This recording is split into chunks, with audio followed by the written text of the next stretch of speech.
Los cambios en la concepción de la ciencia.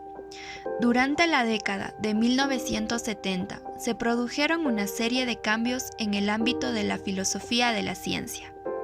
La concepción de la ciencia como una actividad racional, la creencia en la objetividad del conocimiento científico o la idea de que existe un método común a todas las ciencias fueron algunos de los supuestos del positivismo que comenzaron a ser cuestionados por los representantes de la nueva filosofía de la ciencia. Thomas Kuhn, Imre Lakatos y Paul Feyerabend coincidieron en señalar la importancia que tienen los determinantes sociales e históricos en el desarrollo de la actividad científica, algo que hasta entonces no había sido considerado como tarea de la filosofía de la ciencia. Sociología de la ciencia, a partir de la obra de Kuhn, comenzó a interesarse también por el análisis de los métodos de validación del conocimiento científico y ya no solo por los factores sociales e históricos. Los cambios en la filosofía de la ciencia durante la década de 1970. El comienzo de la crisis de la concepción positivista de la ciencia lo constituye la publicación en 1962 del libro de Kuhn. Uno de los cambios más importantes que se derivan de las ideas de Kuhn fue la reivindicación del contexto de descubrimiento como objeto de la filosofía como ciencia. El contexto de descubrimiento es el conjunto de factores externos a la ciencia que influyen en aspectos de la actividad científica, como la elaboración de teorías, la selección de problema de investigación, etc. El contexto de justificación es el conjunto de reglas mediante las cuales se justifica o se valida el conocimiento científico, como el contraste empírico de las hipótesis teóricas. Además, Kuhn renunció al concepto de teoría como unidad de análisis de la evolución de las ciencias, sustituyéndolo por el paradigma. El paradigma es un conjunto de explicaciones teóricas sobre determinados fenómenos, de datos empíricos sobre las cuestiones que han sido ya investigadas, así como de problemas que quedan por resolver. Según Kuhn, la evolución de la ciencia tiene lugar mediante la alternancia de periodos de ciencia normal, en los que un determinado paradigma guía la investigación, y revoluciones científicas que provocan la aparición de un nuevo paradigma. Los cambios que se produjeron durante la década de 1970 en el ámbito de la filosofía de la ciencia supusieron, en definitiva, el abandono de los rígidos criterios de demarcación impuestos por la concepción heredada y por el falsacionismo popperiano y la aceptación del contexto de descubrimiento como objeto de análisis de la filosofía de la ciencia.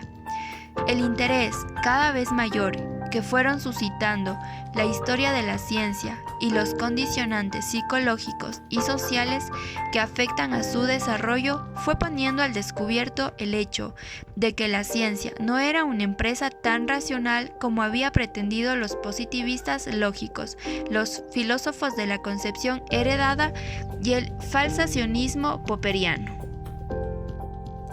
Ahora bien, se va a explicar la nueva sociología que obtuvo la ciencia y cómo de muchos autores tenían varias perspectivas acerca de esta nueva ciencia. La nueva sociología de la ciencia. Kuhn insertó el análisis del contexto de la justificación, influenciada por Robert Merton. La sociología debe encargarse únicamente del estudio de las condiciones sociales, económicas y políticas que rodean al desarrollo de la actividad científica. La sociología de la ciencia, centrada en el análisis del ethos de la ciencia, denominado como el conjunto de valores y normas que seguían la actividad de los científicos. Se distinguen 4 tipos de imperativos institucionales para la evaluación del desarrollo de la ciencia.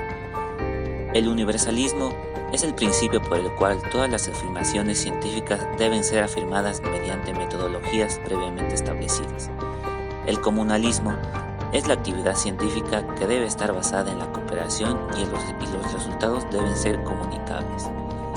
El desinterés es la actividad científica que no debe ser influenciada por los intereses personales del investigador, mientras que el cuarto es el escepticismo, en el cual dice que los científicos deben mantener una actitud crítica ante las ideas y deben estar abiertos hacia la polémica. El programa fuerte en Sociología del Conocimiento Científico, desarrollado por David Bloor y Barry Barnes, en el cual aluden que la actividad del científico está influenciada por los factores propios del contexto social, político y económico, lo cual hace imposible la existencia de la racionalidad científica. Se denominan 3 conceptos en el programa fuerte de la Sociología del Conocimiento Científico. El primero de ellos es el principio de la causalidad. La sociología de la ciencia debe prestar atención a identificar los factores sociales que dan nacimiento a determinadas creencias o formas de conocimiento científico. El segundo es el principio de la imparcialidad, el cual menciona que la sociología de la ciencia debe explicar el origen de cualquier creencia científica independientemente si esta es falsa o real. El tercero, el principio de la reflexividad, alude que la sociología de la ciencia debería aplicar esos patrones explicativos a la propia sociología. El programa fuerte en Sociología del Conocimiento Científico ha sido cuestionado, ya que no especifican cuáles son los factores sociales concretos que influyen en la producción del conocimiento científico, ni de cómo éstas influyen en el sistema de creencias de cada sociedad. Mientras que el programa empírico del relativismo, el cual fundamenta que la ciencia es una construcción social, su desarrollo no es el resultado de la aplicación de los métodos racionales de validación del conocimiento. Rechazan los métodos del positivismo, especialmente de la experimentación, dado que la experimentación puede recibir diversas interpretaciones. Las verdades científicas son el producto del consenso de la comunidad que dependen de factores sociales, como por ejemplo por la distribución de poder de diversos grupos.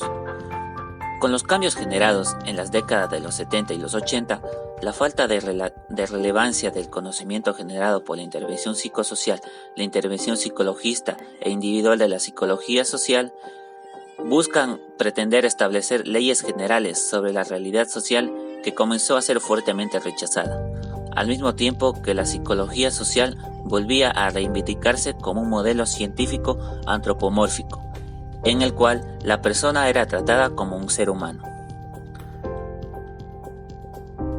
La psicología social en el contexto de la psicología. En los años 70 y 80, en la psicología, la caída del positivismo lógico aceleró la crisis del conductismo. Esto en merced del nuevo objeto de estudio de los procesos cognitivos gracias al auge de la teoría del procesamiento de la información, como análisis del estudio de los procesos mentales. La aceptación de los conceptos mentalistas permitió realizar investigaciones donde se analizaban los procesos cognitivos estudiados por la psicología gestáltica, que se convirtieron en el principal punto de interés de la psicología social.